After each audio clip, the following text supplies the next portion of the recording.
Morning সবাইকে। সবাই কেমন আছো? আশা করি সবাই ভালো আছো, আমিও ভালো আছি।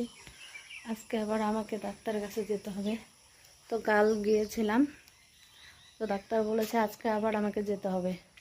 আমার চোখে মাংস বেড়েছে, তো সেই জন্য একটু চোখে অসুবিধা আছে, তাই। তো কিছুক্ষণ পরে চান খাওয়া দাওয়া করে আমরা যাব। আমি, আমার বর, আমার মেয়ে সবাই যাব। এখনো আমাদের খাওয়া দাওয়া হয়নি, খাওয়া দাওয়া করেই আমরা বেরোবো। জানি না কতক্ষণ লাগবে আস্তে আস্তে। দেখো বন্ধুরা, আমাদের বাড়ির কি অবস্থা, চতুর্দিক খড়ি দিয়ে একদম বোঝাই। দেখেছ, চারিপাশে শুধু খড়ি। ভুট্টার গাছ কেটে কেটে রেখেছে জাল দেওয়ার জন্য। আমরা এগুলো দিয়ে রান্না করি। এই যে কতগুলো দেখছো।